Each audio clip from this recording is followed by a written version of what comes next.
I feel like you guys see the same like 3 outfits. I'm sorry, I do have an actual wardrobe that I don't know. Hi guys, it's Christina, and today on Double Whammy, I am going to do kind of a an information session and a Q&A video about my cerebral palsy and what cerebral palsy is in general and things like that. Cerebral palsy is a permanent, non-progressive physical disability. Mainly has to do with physical coordination and movement. Usually it happens right before, during, or right after birth. So it's usually a brain injury. Mom, if you're watching, if I get this wrong, I'm sorry, we just don't really talk about it. So, from what I remember, cerebral palsy is caused by damage to the motor control centers of your brain during or right after birth or right before birth. That's how it usually happens. So I was born with mine. I do want to specify that although from what I read, because I didn't fully know about this, but from what I read, 1/3 of the people that have cerebral palsy also have cognitive problems. But I kind of just want to point out that if you see someone that has a physical disability, don't automatically assume that they're mentally disabled as well. And to go on top of that, even if someone is mentally disabled, don't assume that they're so stupid that you have to have to talk to them like they're 5. I find that kind of offensive, and I'm not even mentally disabled, but because people hear my stutter and hear the way that I talk and see the way that I walk, all of a sudden it's like I'm mentally disabled, and that kind of frustrates me. So with cerebral palsy, there's different severity with that. So you can have mild, moderate, or severe. And I have the mild form, so I'm what's called like high functioning cerebral palsy. And apparently there's a new term called no CP, which means a child will have signs of cerebral palsy, things that look the same as cerebral palsy, but the damage or the condition happened after the full development of the brain. Fun fact.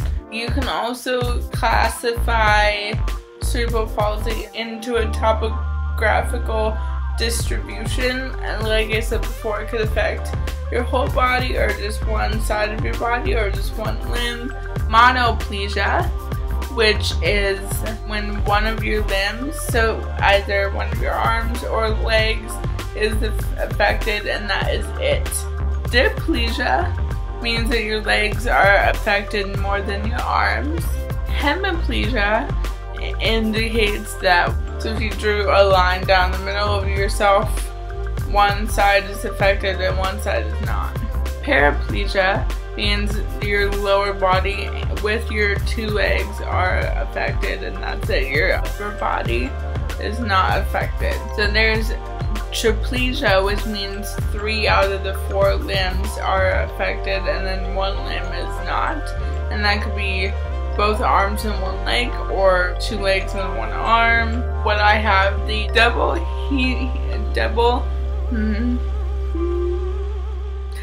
hemiplegia, which means that my whole body is affected, but one side is affected more than the opposite side.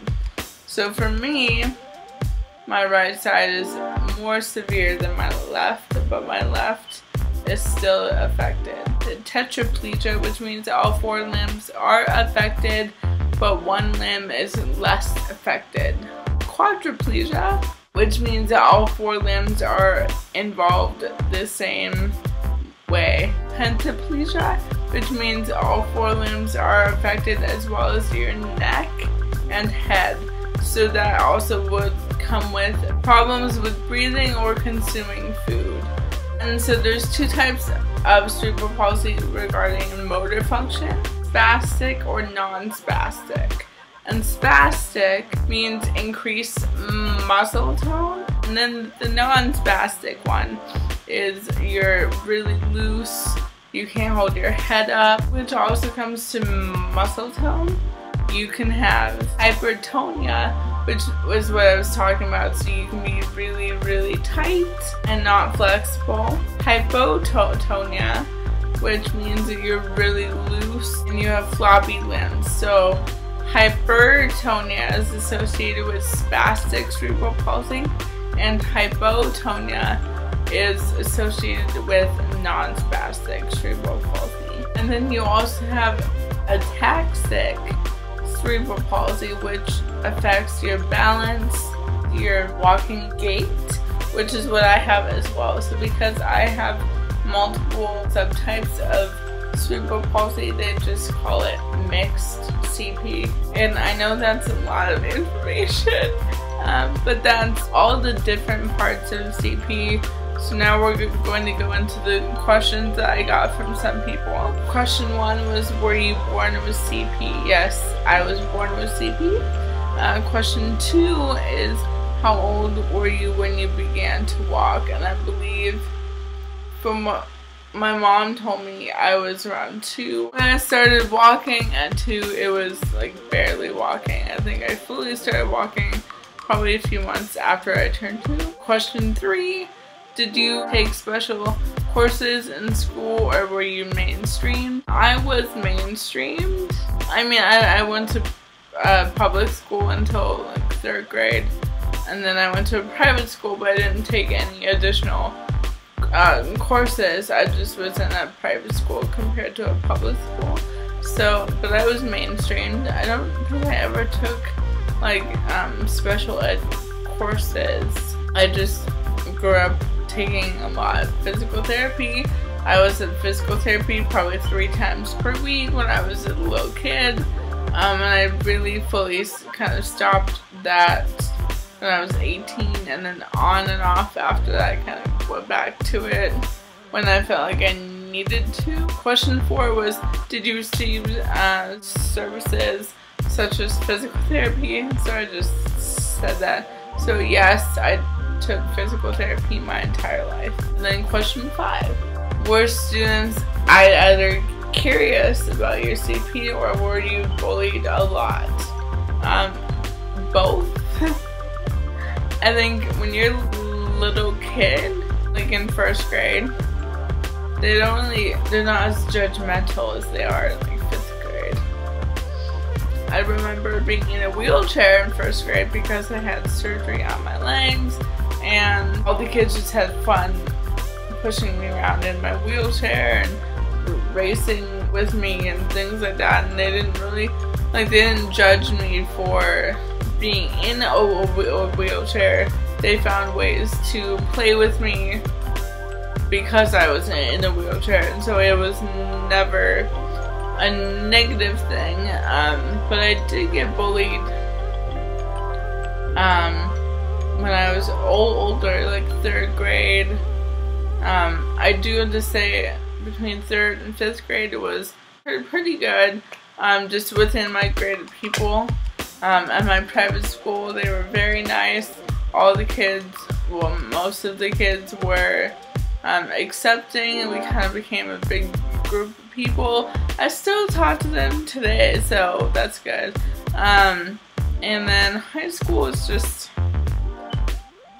high school. I feel like I got bullied more by the public and strangers than I did with the people I went to school with, which is kind of sad.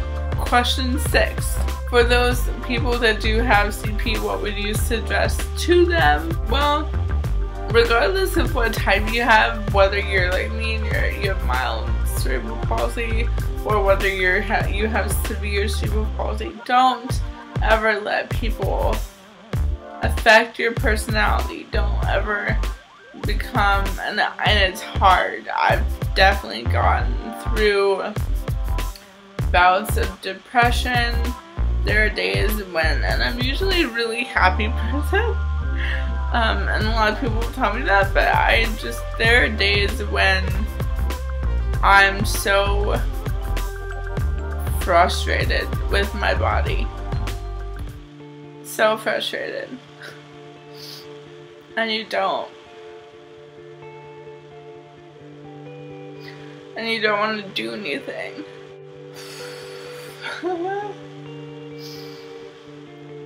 And you just have to get up and do it, or go out in your wheelchair and do it, and not be afraid, and not be worried about meeting new people.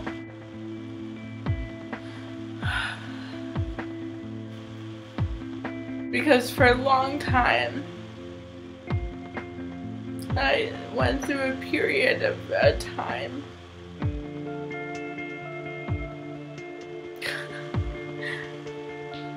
where I was terrified to meet new people. And I think it was mostly my own insecurities, because after I finally just got through that problem and just told myself, just say hi. After I met people, they didn't care. I mean, you will find every so often, you will find the douchebag that doesn't want to hang out with you because of it. But the majority of people don't care. And a lot of it is just inside your head. Oh, I didn't want to cry. My advice is just be yourself. And I think I'm crying because I don't usually talk about it. Which is funny, because it's something I have to explain constantly. I don't ever talk about how I feel about my body. I just always explain that I have a disability, so this is new for me. Just be yourself. Because if you can be yourself and show the world that you're still a badass, and you have a disability, then no one cares. So that's what I've tried to do here. I mean, not that I'm a badass, but I'm just trying to talk about it more, be involved with this more. On a happier note, I think my next video or next week's video will be kind of a fun comedic play on ways you can use your limp. And I'm sure I'm going to get flack for being offensive or making fun of people with disabilities. So to one point out, I have a limp, I'm disabled, but sometimes it's just nice to lighten the mood and kind of make fun of yourself and not take yourself so seriously. I'm going to do kind of a fun, quirky video on ways you can use your limp. I am sorry for the bad lighting. I've been super busy all day, and I kind of forgot to film until about 7 at night, so I'm sorry. If you like this video, please give it a thumbs up. I'm just trying to help spread awareness and acceptance and love and kindness. So if you like that, please give it a thumbs up. It means the world for me. And if you're not part of this family, then please subscribe, because I promise you I don't always cry on my videos. And share or tweet this video. And if you want, please follow me on Twitter or Tumblr. I'll link those down there as well. Instagram as well, if you want to follow me there. I post them. It's mostly cat pictures or food. I hope you guys have a great day. Please remember, live with kindness and lead with love.